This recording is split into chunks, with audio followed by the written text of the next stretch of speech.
Welcome back to the Deep Dive, your shortcut to being genuinely well-informed. Today we're tackling something really fundamental for language learners. How do you stop translating in your head? How do you get to that point of, spontaneous English fluency? Because we've all been there, right? You're in a conversation, someone asks you something, and your brain just freezes. You're busy trying to build the sentence perfectly in your own language at first, then finding the English words, Oh, yeah. word by painful word, and by the time you're ready, the moment's gone. It's this huge delay, this mental traffic jam. It really is. And that mental loop, that constant back and forth using your first language, your L1, as a bridge, it's not just slow. It's actually, well, it's a major barrier. Your brain is essentially doing double duty. Right, like running two programs at once. Exactly. Yeah. Forming the thought, translating it. Mm-hmm. That cognitive load is immense. And honestly, true fluency, that smooth, fast, almost unconscious communication, it's basically impossible if you're always stuck in that translation step. Okay, so that's our mission for this deep dive. We want to unpack the actual techniques, the sort of mental shifts you need to train your brain out of that habit, to get it thinking directly in English, which would make everything easier, right? Speaking, listening, even writing. Absolutely. It changes the whole game. All right, let's get into it. So, thinking directly in English, why is it such a big deal beyond just, speaking faster? Well, the main issue with translating constantly is that it doesn't just slow you down. It often leads to, well, unnatural English. Because you're dragging the grammar rules from your native language over. Precisely. You end up with sentences that might be technically understandable, but they just sound off, awkward, because you're forcing English words into a structure that isn't natural for English. Can you give an example of that? Sure. A classic one is how you express feeling cold. In many languages, you might literally say something like, I have cold, if you translate that directly word for word. You get, I have cold in English, which sounds wrong. Exactly. Yeah. But if you train yourself to think in English, your brain automatically reaches for the natural English phrasing. I am cold. You connect the feeling, the concept of cold, directly to the right English structure, skipping that risky translation step. That makes a lot of sense. And I imagine there's a psychological benefit too. Less pausing, less searching for words that must boost your confidence. Hugely. When the words flow more easily, without that heavy mental lifting, you feel less anxious.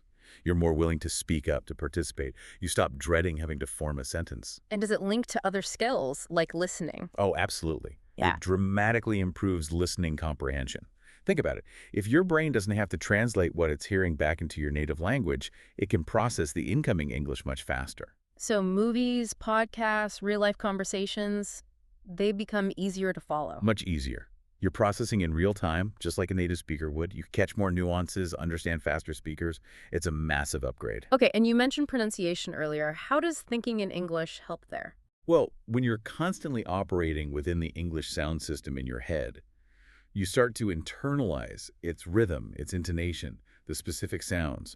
You're less likely to map English sounds onto the phonetics of your native language. You start hearing it and eventually saying it more authentically.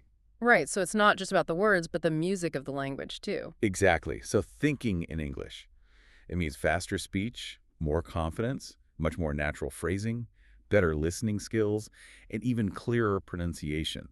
It's kind of the whole package for fluency. Okay, that's the goal. But we all know it's hard.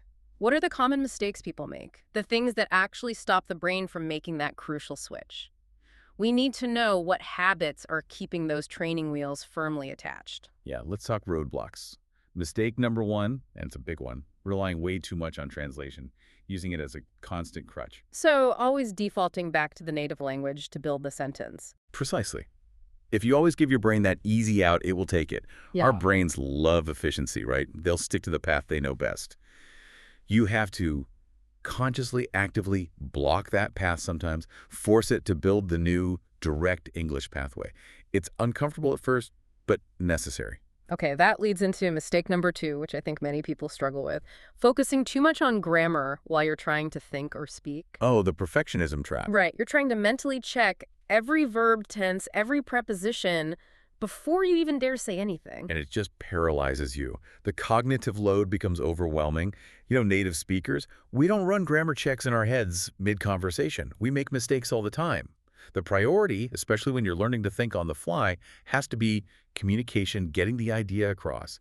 not perfect grammar. To let go of the inner grammar police, at least a little bit. Definite. Focus on flow first. You'll free up so much mental energy. But that's easier said than done, which brings us to mistake number 3. Just being plain scared of making mistakes. That fear is powerful. It really is. The worry about sounding stupid or getting the conjugation wrong, it can stop you from even trying.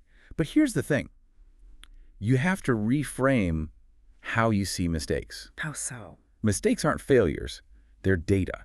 They show you where the gaps are. Fluency isn't built on perfection. It's built on practice, on pushing through the awkwardness, on correcting course as you go. If you let fear stop you from speaking and thinking, you stop learning. Simple as that. Embrace the errors as learning opportunities. Got it. And the final mistake, number 4. Lack of immersion. Not surrounding yourself with enough English. If English is just like a 1-hour class or a short study session, and the entire rest of your day, your thoughts, your entertainment, your environment is in your native language. Your brain just snaps back to its default setting. Exactly. It needs constant exposure. Music, podcasts, news articles, changing your phone language. English needs to be around you consistently for your brain to start treating it as a primary operating system, not just a foreign program you load occasionally. Wow. Okay, so we know the pitfalls. Now for the good stuff, the actual strategy. How do we actively train the brain? We've got 6 pretty powerful steps here. All right, let's hear them. Step 1. Step 1 starts super simple. Just name things around you in English. Look at your desk, computer, lamp, mug, pen. Look out the window. Tree, car, building, sky. Do it silently in your head or whisper it. The goal is just creating that direct link. Objective English word. No translation involved. Just building that basic vocabulary connection in the moment. Right. And then to make it stickier, you level it up slightly. Don't just think cup. Think a simple phrase. This is my cup. Or I am drinking coffee. Or the cup is blue. You're adding a little context, linking the noun to simple verbs or adjectives. Still very basic, but it starts building sentence habits. Okay, simple naming, then simple descriptions. What's step 2? Talk to yourself in English. This is your private practice arena. Like narrate your life internally. Yeah, pretty much. When you're making breakfast. Okay, I need eggs. Where's the frying pan? I'm turning on the stove now. Getting dressed. Which shirt should I wear? Maybe the blue one. It's raining. I need my jacket. Walking down the street. It's a busy street today. Lots of people. And the key is no one's listening, so there's zero pressure. Zero pressure. It's pure rehearsal. You're just getting your brain used to forming simple English sentences about your immediate reality. Love it. Low stakes practice. Step 3. Step 3. This one is a game changer, I think. Use an English to English dictionary. Seriously. Ditch the bilingual dictionary for a while. Okay, why is that so crucial? Because when you look up an unfamiliar English word, say, perplexed, and the definition you read is in English like feeling confused or puzzled, you force your brain to connect the new English word directly to its English meaning, its concept. Instead of connecting perplexed to the equivalent word in your native language and then back to the concept. Exactly. You cut out the middleman entirely. You start building your understanding of English within English itself. It creates a stronger, more direct neural pathway. It's fundamental. That makes total sense. Building the mental network entirely in English. Okay, step 4. Step 4. When you start practicing thinking in sentences, keep it simple at first. Don't try to build complex, multi-clause sentences right away. You'll just get tangled up and frustrated. Start small, Like instead of thinking, given the inclement weather forecast predicting heavy rain this afternoon, it would probably be prudent for me to take my umbrella when I depart for the office. Okay, yeah, that's a mouthful. Right. Just think, need umbrella, rain later. Or take umbrella, might rain. Start with a core idea in a simple structure. Subject, verb, object. Complexity will come naturally later once the basic habit of thinking in English is there. Build the foundation first. Makes sense. Step 5. Step 5 is about cultivating that English inner voice. Making English the default language for your internal monologue. Your planning, your wondering, your self-questioning. So instead of thinking in my native language, what should I make for dinner, I should consciously switch to what should I make for dinner in English. Yes. Or what do I need to do today? How am I feeling right now? Okay, first task is emails. Make that internal chatter happen in English as much as possible. It's constant, low-level practice. Turning your own thoughts into practice material. Clever. And the final step, number 6. Step 6 brings us back to immersion. It underpins everything else. You need constant, massive input. Make English unavoidable. podcasts while commuting, music while working out, news articles instead of your native language ones. Switch your phone settings. Watch movies without subtitles first. Saturate your environment. Exactly. Yeah. The more English your brain encounters passively and actively, the more natural it will feel to think in it. It just starts to become the default pathway through sheer volume. Okay, those 6 steps are really practical. But, knowing what to do is one thing. Making it stick, turning it into a real permanent habit, that's often the hard part. How do we ensure consistency? You're absolutely right. Consistency is everything. It's not about doing intense sessions occasionally. It's about small daily actions. So we need daily exercises. Exercise 1. Bookend your day with English thoughts. Bookend, meaning start and finish. Yeah. When you first wake up, before you even get out of bed, spend literally 1 minute thinking about your plans for the day in simple English. Okay, it's Wednesday, meeting at 10. You need to finish that report. And then right before you fall asleep, do a quick 1-minute review of your day in English. Today was okay. Finish the report. Talk to Sarah. So you're framing your conscious day with English thought. Exactly. It sets the intention and reinforces it. Okay, daily exercise 2. Actively set a no translation rule window for yourself. Like dedicate a specific time slot. Yep. Maybe it's your 30-minute commute. Maybe it's while you're making dinner. For that block of time, you commit. Only English thoughts. No dipping back into your native language allowed. Okay, but hang on. What happens if, during my no translation 30 minutes, I desperately need a word I don't know? If I start to look it up in my English dictionary, fine. But what if I don't even know how to start looking it up without the native word? Doesn't that force me to break the rule? That seems like a catch-22. That is a fantastic question, and it highlights where the real mental muscle gets built. The rule is, you don't stop and translate. You don't break the flow. Instead, you have to learn to talk around the word you don't know using the English you do have. Circumlocution. Describe it instead. Precisely. So you're cooking, you need the thing you whip eggs with, but you forget whisk. Instead of freezing or translating, you force your brain to think in English. Where is that kitchen tool? The one with wires for mixing eggs. Makes them fluffy. Got it. So you keep the thought process entirely in English, even when hitting a vocabulary gap. You just describe the concept. Exactly. It keeps the momentum going. It actually reinforces your existing vocabulary and descriptive skills. It's a powerful workaround. Okay, that's a great tip. So daily exercise 3 builds on the actively think in English during simple, everyday activities. Driving, washing dishes, walking the dog. Right. Instead of letting your mind wander in your native language, consciously narrate or observe in English. That dog is running fast. The traffic light is red. I need to buy milk later.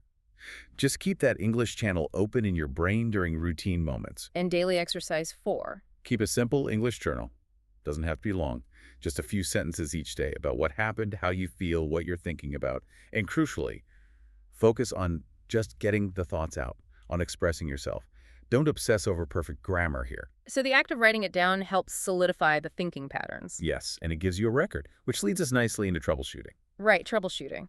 Because things go wrong. People get stuck. We mentioned hitting vocabulary walls and the workaround for that. But what about just losing motivation? Feeling like you're not making any progress? That's a big one. It really is, because progress with thinking isn't always obvious day to day. It's not like learning a list of words where you can clearly see, more today than yesterday. It's more subtle. So how do you combat that feeling of stagnation? You have to find ways to see the progress. That journal we mentioned, keep it. Don't just write and forget. After a month, or even 2, go back and read your first entries. You will almost certainly notice a difference in fluency, complexity, or just ease of expression compared to what you're writing now. Creating your own before and after snapshot. Exactly. Another way is to record yourself speaking, maybe once a week. Just talk for 1 minute about your day in English, record it on your phone. Then listen back to recordings from a few weeks or months apart. And you'll likely hear the difference. Faster speed, better flow, maybe more confidence. Almost certainly. You need that tangible proof that you are improving, even if it feels slow day to day. That evidence is what keeps motivation high. It also helps build what some call identity-based habits. You start seeing yourself not just as someone learning English, but as someone who thinks and operates in English. That shift in self-perception sounds incredibly important. So wrapping up, the core message seems to be, thinking in English is definitely a skill you can build. It takes deliberate effort, consistency, and importantly, being okay with imperfection along the way. Absolutely. Start small, use these strategies consistently, and don't beat yourself up over mistakes. Embrace the process. The goal is practice, practice, practice until it starts feeling less like a chore and more like, Yeah. well, just thinking. Okay, so what does this all mean for you, our listener? We've hammered home the importance of immersion, of making English automatic. The goal is effortless background thinking. So here's a final thought to chew on. What's one non-traditional activity, something totally outside your normal study routine, maybe related to a hobby like gaming or crafting, or even just organizing your digital photos, where you could consciously enforce that no translation rule starting today? Find a non-obvious part of your day, something that requires a bit of focus anyway, and sneak that English thinking practice in. Give it a try. Keep practicing, keep thinking, and we'll see you on the next deep dive.